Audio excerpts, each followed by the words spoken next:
العالمين والصلاة والسلام على سيد الأنبياء والمرسلين محمد النبي الأمي وعلى آله وصحبه أجمعين. أما بعد، فعن يحيى بن سعيد عن سعيد بن المسيب قال: وضع عمر بن الخطاب رضي الله عنه 18 كلمة حكمة. قال: ما عاقبت من عصى الله فيك بمثل أن تطيع الله فيه، وضع أمر أخيك على أحسنه حتى يأتيك منه ما يغلبك، ولا تظنن بكلمة خرجت من مسلم شرا وأنت تجد لها في الخير محملا. یہ حضرت سعید بن مسیب رضی اللہ تعالیٰ عنہ مشہور تابعی ہے. انہوں نے حضرت عمر رضی اللہ تعالیٰ عنہ کے اقوال میں سے چند اقوال کا یہاں پہ تذکرہ کیا. ان اقوال کے نقل کرنے سے میرا مقصد یہ ہے کہ میں آپ کو یہ بتاؤں کہ وہ لوگ جو دنیاوی علوم میں بالکل اس زمانے کے جتنے بھی دنیاوی علوم تھے ان میں کوئی درک نہیں رکھتے تھے، بلکہ قرآن اور سنت ہی ان کا ماخذ تھا، سارے علوم کا اور ساری صلاحیتوں کا مرکز اور ان کی قابلیتوں کا محور اور مرکز اور سرچشمہ وہ قرآن اور سنت رسول صلی اللہ علیہ وسلم تھا. یہ لوگ اسی قرآن کے چشمہ صافی سے جو سیراب ہوئے، اب ان کی چھوٹی چھوٹی باتیں آج کل بھی اس جدید دور کے اندر وہ لوگوں کے لیے بالکل رہنما اصول طے کرتے ہیں اور بطور رہنما اصول کے لوگ انہیں اپناتے ہیں.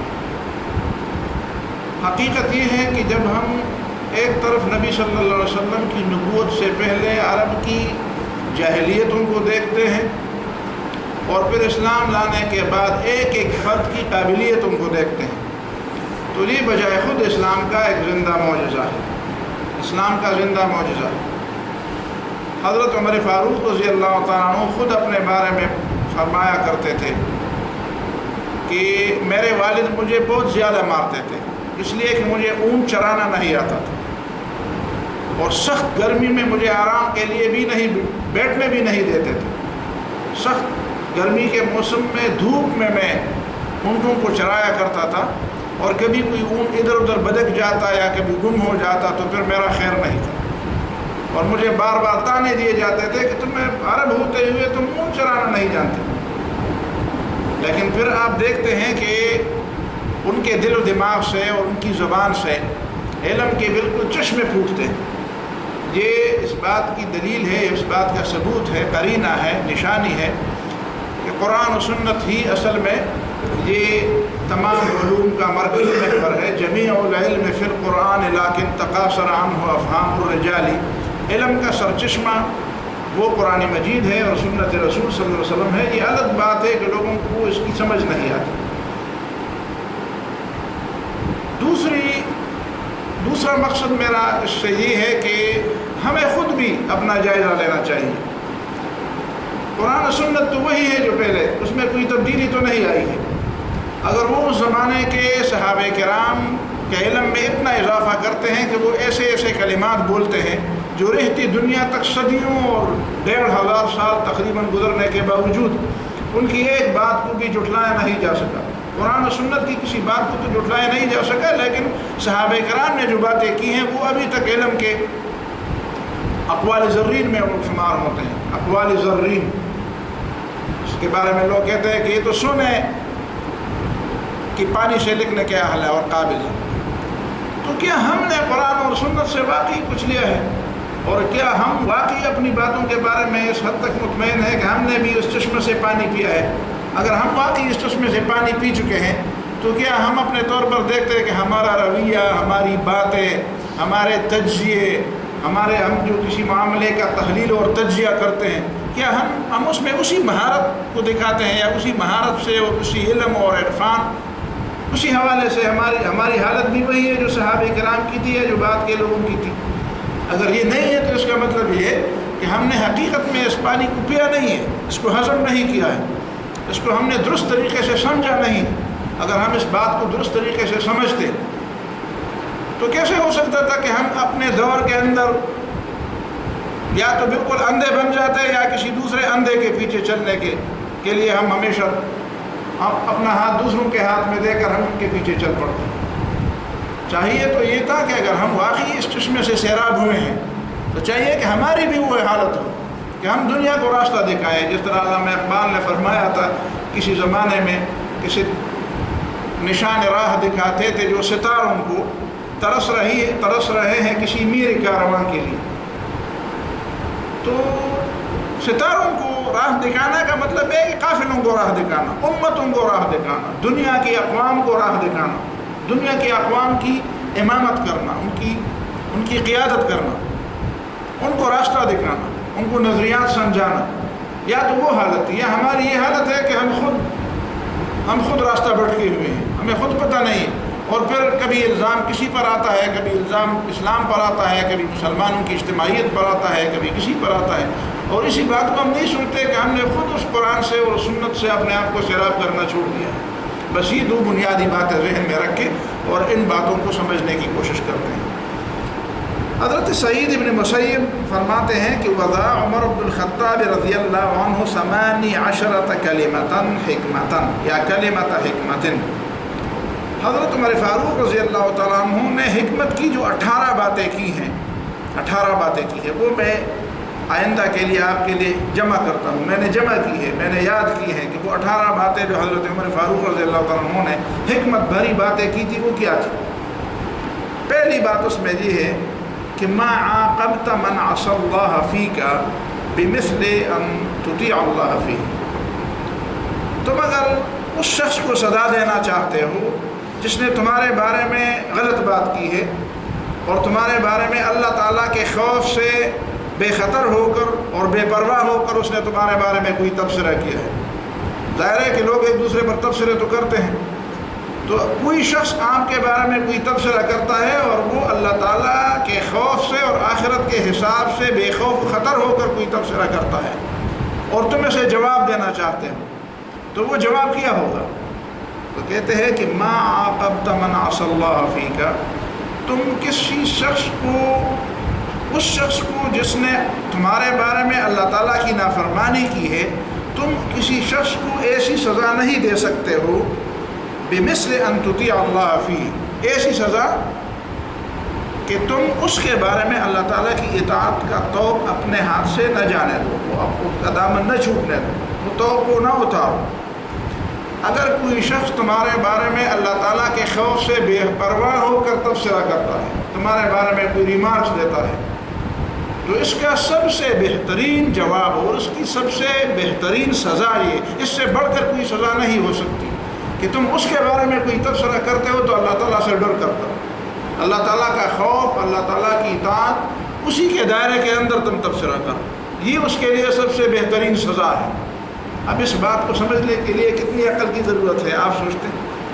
ایک شخص تو یہ چاہتا ہے کہ میرے بارے میں اگر اس نے کوئی غلط بات کی ہے تو میں اس سے زیادہ غلط بات کہہ دوں، میں جذبات میں کسی سے کم تو نہیں ہوں۔ ہمارا طریقہ تو یہی ہوتا ہے، اگر وہ ایک گناہ کی بات کرتا ہے تو میں 10 باتیں بھی کر سکتا ہوں، اگر ایک گالی دیتا ہے تو میں 10 گالیاں بھی دے سکتا ہوں، لیکن یہ اس میں جواب نہیں۔ اس کا تو مطلب یہ ہے کہ اس نے مجھے جس راستے پر ڈالنا چاہا میں اسی راستے پر آ گیا، تو حقیقت تو یہی ہوئی کہ گویا کہ وہ جیت گیا اور میں ہار گیا، اس لیے کہ میں تو اسی راستے پر آیا جس راستے پر وہ مجھے لانا چاہتا تھا۔ اب اگر وہ اللہ تعالیٰ سے بے خوف ہو کر کوئی بات کہتا ہے اور میں اسی حالت میں بھی اللہ تعالیٰ کی اطاعت اور اس کی فرمانبرداری اور اس کے جو شرائع کے جو حدود ہیں میں اس سے نہیں نکلتا اور میں ان حدود میں رہتے ہوئے اسے جواب دیتا ہوں، تو اس کے دو مطلب ہیں۔ پہلی بات تو یہ ہے کہ میں اس کے مقابلے میں شکست نہیں تسلیم کرتا کہ میں اتنا ہلکا نہیں ہوں کہ تم مجھے جس راستے پر چلانا چاہتا ہے میں اسی راستے پر آ جاتا ہوں۔ دوسری بات یہ ہے کہ تمہاری غلط بیانی کا جواب میں نے اللہ تعالیٰ پر چھوڑ دیا ہے، اللہ تعالیٰ جانتا ہے کہ تم نے غلطی کی، تم نے میرے بارے میں زیادتی کی، لیکن وہ زیادتی میں بھی کر سکتا ہوں، لیکن میں اللہ تعالیٰ سے ڈرنے والا ہوں۔ تو اب اللہ تعالیٰ دیکھے گا کہ جو بندہ جواب دے سکتا ہے لیکن میرے خوف کی وجہ سے وہ ایسا جواب نہیں دیتا، اس کا مطلب یہ ہے کہ اس کا جواب اللہ تعالیٰ خود دے گا۔ جس طرح ابو بکر صدیق رضی اللہ عنہ سے کسی نے کوئی بد کلامی کی، بار بار وہ بد زبانی، بد کلامی، گالی، شتم، سب و شتم پر اتر آیا تھا، اور ابو بکر صدیق رضی اللہ عنہ نے کوئی جواب نہیں دیا۔ آخر تنگ آ کر جب انہوں نے جواب دیا تو رسول اللہ صلی اللہ علیہ وسلم وہاں سے چل پڑے۔ تو ابو صدیق رضی اللہ عنہ نے کہا یا رسول اللہ، جب وہ مجھ سے اسی طرح کے سب و شتم کر رہا تھا تو آپ خاموشی سے سن رہے تھے، اور اب جب میں نے جواب دے دیا تو آپ جا رہے ہیں۔ تو کہتے ہیں کہ جب تم جواب نہیں دے رہے تھے تو فرشتہ جواب دے رہا تھا، اور فرشتہ تو ظاہر ہے فرشتہ تو اپنی طرف سے جواب نہیں دے رہا، وہ تو اللہ تعالیٰ نے مقرر کیا ہوتا ہے، وہ تو کسی کام کو بھی اپنی مرضی سے نہیں کرتے۔ جب اللہ تعالیٰ نے بھیجا ہے تو اس کا مطلب ہے کہ تمہارا کیس اللہ تعالیٰ نے خود اپنے ہاتھ میں لیا ہے، تو اس سے بڑھ کر کسی کو سزا دینے کا طریقہ کیا ہوگا؟ میں اگر کوئی سزا دوں گا تو ظاہر ہے میں اس میں غلطی بھی کر جاؤں گا، عدل اور انصاف کا دامن بھی شاید مجھ سے چھوٹ جائے، میں شاید جذبات سے بھی مغلوب ہو جاؤں، لیکن اللہ تعالیٰ پر تو یہ کمزوریاں نہیں آتی۔ اور جس کو پھر اللہ تعالیٰ سزا دینا چاہے، اس کا مطلب اس کا خلاصہ یہ ہے کہ وہ طریقہ جو آپ کے دشمن کو سب سے بہتر سزا دینے کا ہے، وہ طریقہ یہ ہے کہ اسے اللہ تعالیٰ پر چھوڑ دیا جائے، اور اس کے جواب دینے میں آپ اللہ تعالیٰ کی نافرمانی نہ کریں، آپ مزید اس کو کھولیں اور مزید اس پر غور بھی کریں۔ دوسری بات، وضع امر اخیک علی احسنہ حتی یأتیک منہ ما یغلب، اپنے بھائی کی بات کو بہتر محمل پر محمول کر دو، بہتر مطلب پر محمول کر دو، اس کا بہتر اور اچھا مقصد نکالو، اپنے بھائی کی بات کا سب سے کوشش کرو کہ کوئی اچھا مقصد اس کا نکل آئے۔ اس نے جو بات کی ہے، ضع امر اخیک علی احسنہ، اس کا معاملہ، صرف بات نہیں، امر اخیک، وہ تمہارے ساتھ جو بھی رویہ رکھتا ہے، اس کے رویے، اس کے الفاظ، اس کا طریقہ، اس کا سوال و جواب، ان سب کے لیے تم کوئی اچھا محمل، کوئی اچھا مصداق ڈھونڈو کہ نہیں، اس کے چونکہ میرا بھائی ہے، چونکہ مسلمان ہے، اس بات کا مطلب یہی ہے۔ اور کب تک یہ کام کرتے رہو؟ حتی یأتیک منہ ما یغلبک، حتیٰ کہ اس کی طرف سے تمہارے پاس وہ بات پہنچے جو تمہاری اس بات پر غالب آ جائے، یعنی تم اس کی بات کو اچھے مصداق پر محمول کرتے کرتے اس وقت تک یہ کام کرتے رہو جب اس کی طرف سے کوئی ایسی بات آ جائے کہ تم بھی سمجھو کہ اب اس کی میں کیا توجیہ کر سکوں، میں نے تو اتنی باتوں کی یہ توجیحات کی ہیں، اب تمہاری طرف سے جو یہ بات آ گئی ہے تو اب اس کی کوئی توجیہ تو نہیں ہو سکتی۔ حتیٰ یأتیک منہ ما یغلبک، حتیٰ کہ اس کی طرف سے کوئی ایسا رویہ آ جائے کہ جو تمہیں مغلوب کر دے، اور تم اس کی کوئی توجیہ نہیں کر سکو گے۔ اس کا مطلب یہ ہے کہ حقیقت میں یہ ہے کہ جو شخص شیطانیت پر اتر آتا ہے وہ ظاہر ہے کہ وہ اپنی بات پر بس نہیں کرتا، اور وہ آپ کے صبر کے مقابلے میں مزید جری ہوتا ہے۔ اگر اس نے کوئی ایک چٹان غلطی کی ہے اور آپ نے اس پر صبر کیا ہے تو وہ زیادہ جری ہو جائے گا، بہت زیادہ اور بھی مزید نقصان پر اور مزید جو ہے غلط بات پر وہ کیا ہوگا، دلیر ہو جائے گا، مزید دلیر ہو جائے گا۔ اچھا وہ تو دب گیا میرے مقابلے میں، تو پھر مزید بات کرے گا، تو پھر مزید، تو آپ اس کی ایک چٹان کو اور دو چٹان کو اور چار چٹان کی غلطی کی توجیہ کر دیں گے، آخر میں کوئی ایسی بات وہ کر دے گا کہ وہ ساری دنیا دیکھے گی کہ بھائی اس کی تو کوئی توجیہ نہیں ہو سکتی، اور پوری دنیا کے سامنے وہ رسوا ہو جائے گا۔ وہ سمجھے گا کہ بھائی اس شخص نے تو اس کی باتوں کی اچھی تعبیریں کی ہیں، لیکن پتہ چلا کہ اس وقت سے اس کی نیت غلط تھی، اس کا طریقہ غلط تھا۔ تو پھر صرف یہ نہیں کہ اللہ تعالیٰ تو پہلے سے اس کی نیت کو جانتا ہے، لوگ بھی اس کو ملامت کریں گے، عام معاشرہ بھی اس کو سمجھے گا کہ بھئی اس شخص نے زیادتی کی۔ وَلَا تَظْنَنْ بِكَلِمَةٍ خَرَجَتْ مِنْ مُسْلِمٍ شَرٌّ، تیسری بات، مسلمان کی زبان سے جو لفظ نکلے اس پہ کبھی بھی بدگمانی نہ کر، شر، نقصان کا پہلو اس میں مت ڈھونڈ۔ وَلَا تَظْنَنْ بِكَلِمَةٍ خَرَجَتْ مِنْ مُسْلِمٍ شَرٌّ، ایک مسلمان نے کوئی بات کی ہے، اس میں تم شر کی بجائے خیر کا پہلو ڈھونڈو کہ اس میں خیر کا پہلو کیا ہے۔ وَأَنْتَ تَجِدُ لَهَا فِي الْخَيْرِ مَحْمَلًا، شاید تم اس کے لیے خیر کا کوئی مصداق ڈھونڈ سکو، یعنی یہ ضروری نہیں ہے مسلمان جو بات کہے وہ شر ہی شر ہو، آخر ہے وہ مسلمان، ممکن ہے اس میں خیر کا پہلو ہو، تو بجائے اس کے کہ آپ اس میں شر ہی کا پہلو ڈھونڈتے رہیں، اس میں خیر کا پہلو بھی ڈھونڈیں۔ ممکن ہے اس میں خیر کا پہلو بھی ہو اور آپ اس کو حتی الامکان خیر پر محمول کر دیں۔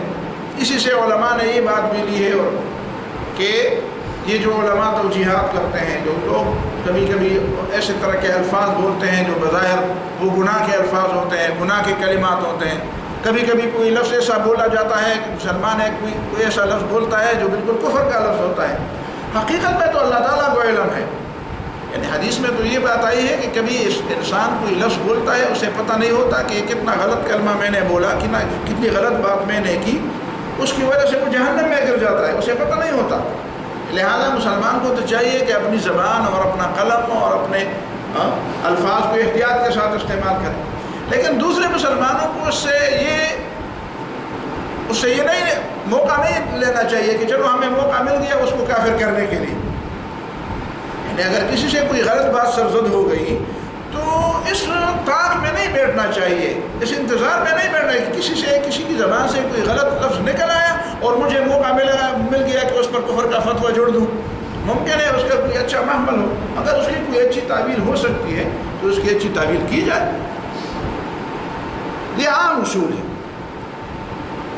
وَمَنْ تَعَرَّضَ لِلتُّهْمَةِ فَلَا يَلُومَنَّ مَنْ أَسَاءَ الظَّنَّ بِهِ۔ اس کے باوجود یہ تو ایک طرف والی بات ہے، اب دوسری طرف والی بات کہ ایک شخص جو ہے اس کی طرف سے ہمیشہ ہمارے پاس ایسی باتیں آتی ہیں یا ہمیشہ وہ کام ایسے کرتے ہیں کہ ہم اس کی تعویلیں کرتے اور توجیہیں کرتے کرتے تھک جاتے ہیں، مغلوب ہو جاتے ہیں۔ ایک بات کی ہم تعویل کر دیں گے، دوسری بات کی ہم تعویل دیں گے، لیکن ایک شخص جو ہے وہ مجلس میں ناچتا ہے تو اس کی ہم کیا تعویل کریں؟ یا ڈول تاشوں سے اس کا استقبال ہوتا ہے تو ہم اس کی کیا تعویل کریں؟ یہ بھی کوئی نماز ہے، کوئی عبادت ہے؟ یہ آدمی روک نہیں سکتا۔ ایک آدمی کے سامنے سارے لوگ جھوٹ بولتے ہیں اور وہ اس کو منع نہیں کرتا تو ہم اس کی کیا تعویل کریں؟ ایک آدمی اور بار بار یہ بات ہوتی ہے، ایک بات بار بار ہوتی ہے، اس کے سامنے ہوتی ہے، وہ روک سکتا ہے نہیں روکتا، اس کا مطلب یہ ہے کہ پھر مجھے ملامت نہ کیا جائے، اس شخص کو ملامت کیا جائے جو ایسی حرکات کرتا رہتا ہے، ایک دفعہ نہیں، دو دفعہ نہیں، بار بار ایسی حرکتیں کرتا رہتا ہے، تو پھر مجھے اگر میں اس پہ سوء ظن کر دوں، میں اس پہ کوئی بدگمانی کر دوں، میں اس کے بارے میں کوئی لفظ بولوں، تو پھر مجھے ملامت کرنے کی بجائے اسے ملامت ہونا چاہیے۔ آپ اس کو ملامت کر دیں کہ اس نے اس کے لیے موقع کیوں پیدا کیا؟ تو چوتھی بات میں وَمَنْ تَعَرَّضَ لِلتُّهْمَةِ، جو شخص کسی ایک ایسے کام کے لیے پیش ہوا، کسی ایسے کام کے لیے اس نے اپنے آپ کو پیش کیا جو تہمت والا کام تھا، جو کھلے طور پر غلط کام تھا، کھلے طور پر غلط ہو، مثال کے طور پر شرابیوں کے پاس جانا،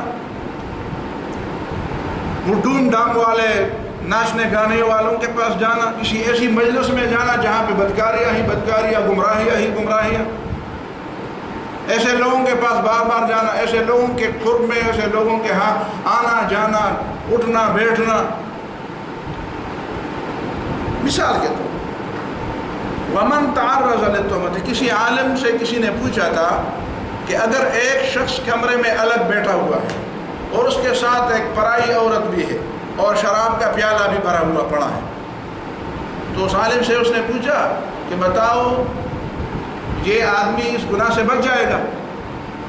اس شخص نے بڑے آسانی کے ساتھ جواب دیا، کہتے ہیں ممکن ہے خدا کے نزدیک بچ جائے لیکن لوگوں کے نزدیک بچ نہیں سکتا۔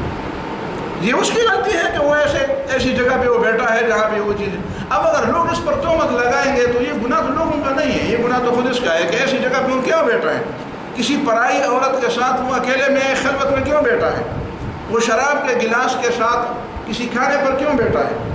اب اگر لوگ اس پر بدگمانی کریں گے تو لوگوں کی بدگمانی کے لیے تو اسباب تو اس نے خود پیدا کر دیے۔ اب بجائے اس کے کہ وہ لوگوں کو چپ کراتا رہا کہ تم غلط کرتے ہو، نہیں تم اس طرح کرو، تم اس طرح کرو، تم نے یہ کیوں نہیں سوچا، تم نے وہ کیوں نہیں سوچا، تو تم نے کیوں یہ نہیں سوچا کہ یہ کام غلط ہے۔ اور کسی ایسی جگہ پہ بیٹھنا، خود لوگوں کو دعوت دینا ہے کہ آؤ میرے اوپر کیچڑ اچارو، میرے اوپر الزام لگاؤ، اس لیے کہ میں نے خود اس کے اسباب فراہم کر دیے۔ تو اسی لیے فرمایا وَمَنْ تَعَرَّضَ لِلتُّهْمَةِ، جو شخص کسی تہمت والی جگہ پہ خود اپنے آپ کو پیش کرتا ہے، کسی تہمت والی جگہ پہ بیٹھتا اٹھتا ہے، فَلَا يَلُومَنَّ مَنْ أَسَاءَ بِهِ الظَّنُّ، تو اس شخص کو ملامت نہیں کرتا، اسے چاہیے کہ اس شخص کو ملامت نہ کرے جو اس پر بدگمانی کرتا ہے اس بنیاد پر، وہ خود اپنے آپ پر کو ملامت کر دے کہ اس نے خود دوسرے کی بدگمانی پیدا کرنے کے لیے اسباب اور ذرائع اور وسائل پیدا کر دیے۔ فَلَا يَلُومَنَّ، اس کو بالکل ملامت نہ کرے، من اساء بہ الظن، اس شخص کو ملامت نہ کرے جو اس پر اس وجہ سے بدگمانی کرتا ہے کہ یہ تو وہی بیٹھا ہوا تھا، اس لیے کہ اسے آخر ظاہر ہے کہ اس نے بھی دنیا میں تو رہنا ہے، وہ کوئی فرشتہ تھوڑا ہے، وہ ظاہر ہے کہ غلط پر غلط کیا ہوتا ہے۔ اگر ایک آدمی شراب کے پیالے کے ساتھ بیٹھا ہے، اگر ایک آدمی کسی گناہ کی مجلس میں بیٹھا ہوا ہے اور آپ کہتے ہیں کہ نہیں اس کو گناہگار مت سمجھے، تو پھر آپ گناہگار کس کو سمجھیں گے؟ پھر گناہگار سمجھنے کا مطلب کیا ہوگا؟ آپ ہر شخص کے بارے میں 10 اور 20 گواہ لائیں گے کہ اس نے میرے سامنے غڑ کر پی لی یا میرے سامنے وہ ناچا، اس بات کے آپ گواہ پیش کریں گے۔ یہ طریقہ تو نہیں ہے کہ آپ ساری ملامت دوسرے پر ڈالتے ہیں، خود اپنے آپ کو بھی ملامت کر دیں کہ لوگوں نے جو یہ باتیں بنائی ہیں، اس بات کی بنیاد کیا تھی، اس بات کی بنیاد صرف ان کی ذہنی کوئی وہم تھا، یا اس کی بنیاد میں نے خود فراہم کر، اگر میں نے خود اس کی بنیاد فراہم کر دی ہے تو مجھے اپنا آپ ملامت کرنا چاہیے، دوسرے کو کیوں ملامت کروں؟ دوسرے کے لیے تو مواد میں نے فراہم کر دیا۔ وَمَنْ كَتَمَ سِرَّهُ كَانَتِ الْخَيْرَةُ بِيَدِهِ، جو اپنے راز کو چھپا لے تو اپنے معاملات کا اختیار اس کے ہاتھ میں ہوتا ہے، اور جو اپنے راز کھولے تو اس کا مطلب یہ ہے کہ اپنے معاملات کا اختیار اس نے دوسروں کے ہاتھ میں دے دیا۔ اگر تم چاہتے ہو کہ تمہارے معاملات کا اختیار تمہارے ہاتھ میں ہو، تم جس معاملے میں جانا چاہتے ہو اس معاملے کا اختیار خود تمہارے ہاتھ میں ہو اور کسی دوسرے کے ہاتھ میں نہ ہو جس سے تمہیں اسے مانگنا پڑے، تو پھر چاہیے یہ کہ تم اپنے منصوبے کو خفیہ رکھو، ہر کسی کے ساتھ اس کو شیئر نہ کرو۔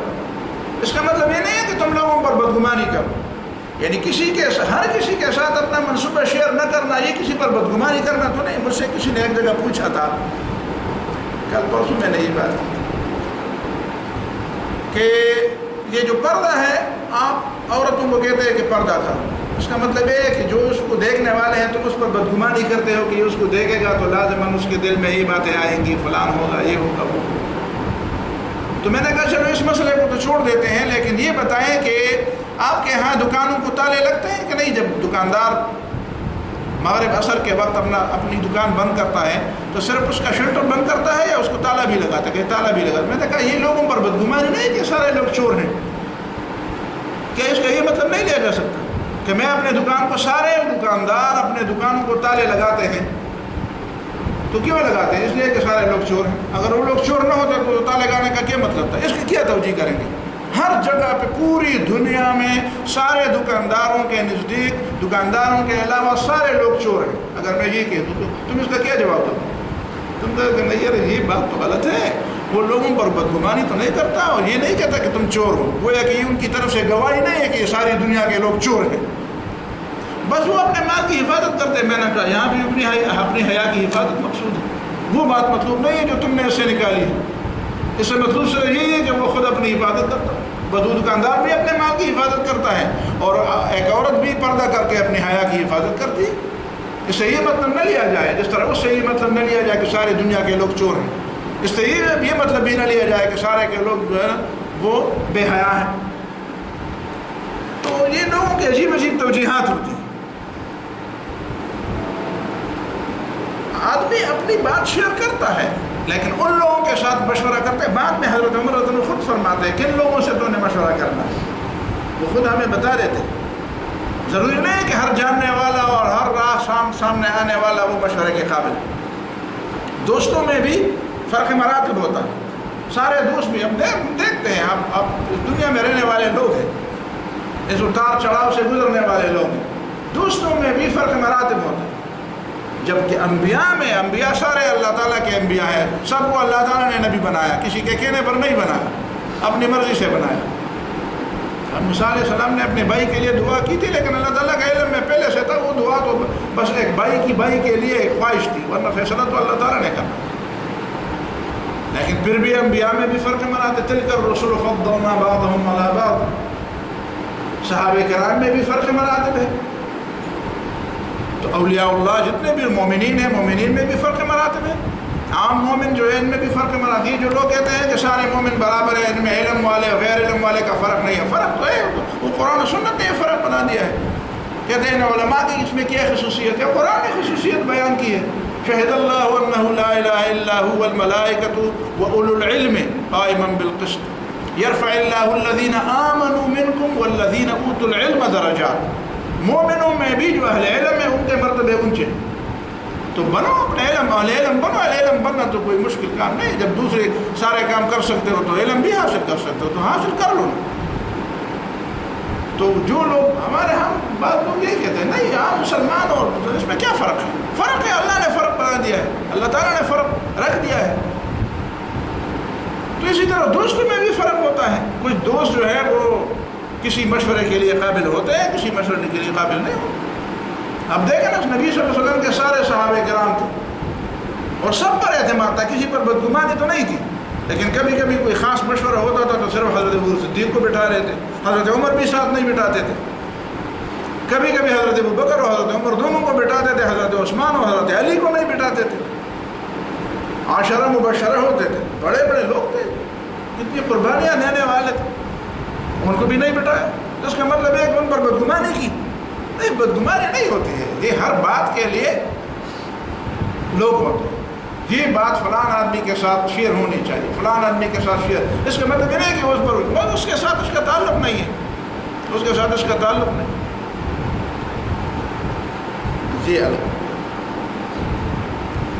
ومن کتم سرہ کانت الخیرۃ بیدہ، جس نے اپنے راز کو چھپایا تو اختیار اس کے ہاتھ میں رہا، اور اس کا مطلب یہ ہے کہ جس نے اس کو اوپن کیا تو اختیار اس سے دوسرے لوگوں کے ہاتھ میں چلا۔ وعلیک باخوان الصدق، اپنے لیے کچھ سچے دوست تلاش کرو، اپنے لیے کچھ سچے دوست تلاش کرو۔ تعیش فی اکنافہم، اور ان کے سائے میں تم زندگی گزارو گے۔ زندگی تو زندگی ہے، ظاہر ہے کہ اکیلے تو نہیں گزرتے۔ رسول اللہ صلی اللہ علیہ وسلم کو بھی اللہ رب العالمین نے فرمایا حسبک اللہ ومن اتبعک من المؤمنین، تمہارے لیے اللہ کافی ہے اور وہ مومن جو تمہارا اتباع اور اطاعت کرنے والے ہیں۔ دنیا میں زندگی گزارو گے تو کچھ لوگوں سے تو آپ کا بغیر اس کے تو گزارا نہیں ہوگا۔ کچھ لوگ ایسے ہوں گے جس کے ساتھ تمہاری سچی محبت ہوگی، تمہارے ساتھ ان کی سچی محبت ہوگی، ملیں گے نہیں ملیں گے، بہرحال کوشش تو جاری رہنی چاہیے۔ علیک باخوان الصدق، اپنے لیے کچھ سچے بھائی تلاش کرو، ایسے بھائی جو صداقت میں، جو سچائی میں تمہارا ساتھ دیں اور وہ تمہارے ساتھ سچی محبت اور سچی ہمدردی اور سچی برادری نبھائیں۔ اور پھر اس کا فائدہ کیا ہوگا؟ تعیش فی اکنافہم، تم ان کے سائے میں رہو گے، کبھی وہ تمہارے سائے میں رہے گا، کبھی تم ان کے سائے میں رہو گے، ایک دوسرے کی دستگیری کرو گے، ایک دوسرے کے کام آؤ گے، ایک دوسرے کو ہاتھ دو گے، مشکل وقت میں وہ ایک دوسرے کو سہارا، ایک دوسرے کے لیے تم سہارا بنو گے۔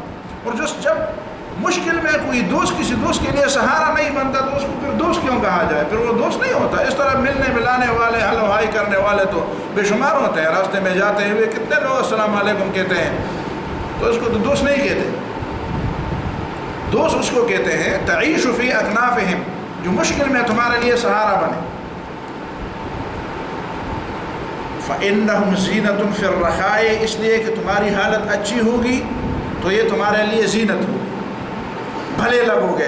اچھا فلاں کے ساتھ اس کی دوستی ہے، فلاں وہ آپس میں دوست ہیں، عبداللہ عبدالرحمن آپس میں ان کی دوستی ہے، تو ٹھیک ہے، عبداللہ کو عبدالرحمن کی ضرورت نہیں ہے، عبدالرحمن کو عبداللہ کی ضرورت، ہر ایک اپنے گھر میں کہتا ہے، ہر ایک اپنی جگہ پہ ٹھیک ہے، لیکن دوستی ہے ان کی، زینت، بھلے لگیں گے، اچھے لوگ کہیں گے یار ماشاءاللہ ان کی دوستی تو زبردست دوستی ہے،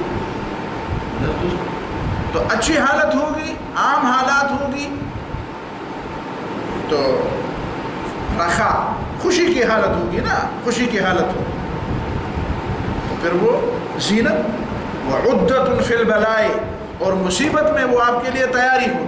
کوئی مصیبت آ جائے تو آپ کہتے ہیں کہ پہلے کسی چیز کے لیے تیاری ہوتی ہے کہ یہ چیز آنے والی ہے، سردی آنے والی ہے تو لحاف کی تیاری کرو، گرمی آنے والے ہے تو پنکھے اور جنریٹر اور فلان کی تیاری آ جائے گی تو ہم تیار ہیں. دشمن آنے والا ہے تو ہم نے مورچہ تیار کر رکھا ہے، بندوق تیار رکھی ہے. تو یہ دوست جو ہے عام حالات میں جب خوشی کی حالت ہو اور تمہاری ایک دوسرے کی ضرورت نہ ہو تو اس سے زینت ہو، تم اچھے لگو گے، اچھے بھلے لگو گے. لوگ دیکھیں گے کہ بھائی اسی کو دوستی کہتے ہیں، دیکھیں نا کیسے ایک دوسرے کے ساتھ دوستی کرتے ہیں. لیکن اگر کوئی مصیبت آ جائے تو مصیبت میں جو تمہارے لیے عدہ ہوگا، تیاری ہوگی، مصیبت کے وقت ایک دوسرے کے کام آ جائے. اور جب مصیبت کے وقت ایک دوسرے کے کام نہیں آتے تو پھر وہ دوست نہیں. وعلیک بالصدق، اور سچ کو اپنے اوپر لازم کر، سچائی کو اپنے اوپر لازم کر. وَإِنْ قَتَلَكَ الصِّدْقُ، اگرچہ صدق تمہیں قتل کر دے. سچائی کو آخری حد تک چھوڑو مت. سچائی کے ساتھ ایسی وابستگی کرو کہ سچائی کے لیے موت بھی آ جائے اور تم کہو کہ بھائی اب تو سچ بولوں گا تو پھر موت ہی موت ہے، تو پھر اس وقت بھی سچ بولو. مجھے ثوابی کے ایک دوست نے یہاں پہ قصہ سنایا تھا کہ اس کے بیٹے نے انگریزوں کے زمانے میں ایک سکھ تھانہ دار کو قتل کیا تھا. ایک سکھ تھانے دار کو اس نے کوئی بات کی تھی مسلمانوں کے بارے میں، اسلام کے بارے میں، اس نے چھری لے کر اس کو قتل کر دیا اور اس کا کوئی گواہ نہیں تھا اور انگریزوں کا زمانہ تھا. اور کہتے ہیں انگریز ڈپٹی کمشنر تھا، وہ آیا اور اس نے وہ گاؤں میں بیٹھ کر کہتا کہ مجھے قاتل دے دو، قاتل دے دو، قاتل تم نے دینا ہے. اور کہتے ہیں کہ سارے لوگوں نے کہا کسی کو نہیں معلوم کہ قتل کس نے کیا ہے. یہاں پہ ایک شخص ہے وہ جھوٹ نہیں بولتا، اس کے بارے میں ہم نے تجربہ، وہ جھوٹ نہیں بولتا. اس کو اگر پتہ ہو تو وہ سچ بولے گا، باقی لوگوں کو اگر پتہ بھی ہو تب بھی وہ جھوٹ بولیں گے. لیکن ایک آدمی ہے وہ سچ بولے. اور پتہ چلا کہ اس کا ایک ہی بیٹا تھا اور وہی اس کا قاتل تھا. اور جب انگریز نے اسے بلایا کہ تمہارے بارے میں لوگ کہتے ہیں کہ تم سچ بولتے ہو، کیا تمہیں پتہ ہے کہ انگریز جو سکھ تھانہ دار تھا اسے کس نے قتل کیا؟ اس نے کہا ہاں مجھے پتہ ہے. کہتے کس نے قتل کیا؟ کہتے کہ میرے بیٹے نے. کہتے اس کی کیسے تمہارا؟ کہتے کہ مجھے اس وقت شک پڑا جب اس کے پاس چھری تھی اور اس کے کپڑے خون آلود تھے، وہ گھر آیا اور اس نے وہ خون آلود کپڑے تبدیل کر کے تنور میں ڈالے اور چھری کو چھپا دیا. بس مجھے اس سے پتہ چلا کہ اس شخص نے کوئی واردات کی. اسی دن سے لوگوں نے کہا کہ سکھ تھانہ دار قتل کیا گیا. اور اس بیٹے کو اس کو پھانسی ہوئی اور پھانسی سے پہلے یہ جیل جا کر اپنے بیٹے سے کہنے لگا کہ بیٹا مجھے پتہ ہے تو میرا بیٹا ہے، میرے دل کا درد میں محسوس کرتا ہوں کہ بیٹے کے لیے باپ کے دل میں کیا ہوتا ہے. لیکن بیٹے اگر میں تیرے لیے جھوٹ بولتا تو ایک دن تو ویسے بھی تم نے مرنا تھا نا، موت سے تو تم بچ نہیں جاتے تھے. لیکن میرے لیے زندگی بھر یہ ہوتا کہ میں نے جھوٹ بولا.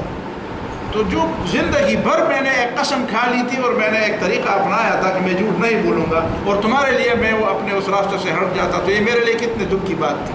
لہٰذا تم بھی برداشت کرو اور میں بھی تمہارے قتل کیے اور تمہاری پھانسی کی تکلیف برداشت کروں. لیکن کم از کم میرے ذہن میں یہی بوجھ میرے اوپر نہیں ہوگا کہ میں نے جھوٹ بولا. اور اس وقت جھوٹ بولا جب میرے لیے سچ بولنا بہت مشکل تھا. جب آسان تھا تو سچ بولنا، اور جب آسان تھا تو جھوٹ بولتے ہیں تو سچ کیوں نہ بولیں. بھائی سچ اور جھوٹ کا پتہ تو اس وقت چل جاتا ہے جب سچ کے لیے کوئی قربانی دینی پڑتی. وَإِنْ قَتَلَكَ الصِّدْقُ، اگرچہ سچائی تجھے قتل کر دے تب بھی تم سچ بولو اور سچ بولنے کی عادت بن جاؤ گے تو اللہ تعالیٰ کے نزدیک صدیق بن جاؤ گے. اللہ تعالیٰ کے ہاں تمہارے اوپر ٹپا لگ جائے گا کہ یہ صدیق ہے. اور پھر جب اللہ تعالیٰ تمہیں صدیق بنا دے گا تو پھر تم اور کیا چاہیے تمہیں. معمولی بات ہمیں وَلَا تَعْتَرِضْ فِي مَا لَا يَعْنِيكَ، وَلَا تَعْتَرِضْ فِي مَا لَا يَعْنِيكَ، اور جس معاملے میں تمہارا کوئی مقصد نہ ہو، جس معاملے کے ساتھ تمہارا کوئی سروکار نہ ہو، وہ تمہارا کوئی معاملہ نہ ہو، تمہارا کوئی سبجیکٹ، تمہارا مضمون نہیں ہے، تمہارا معاملہ، تمہیں اس معاملے میں کوئی مہارت نہیں ہے، تمہارا ساتھ اس کا کوئی تعلق نہیں ہے، اس میں ٹانگ مت اڑاؤ.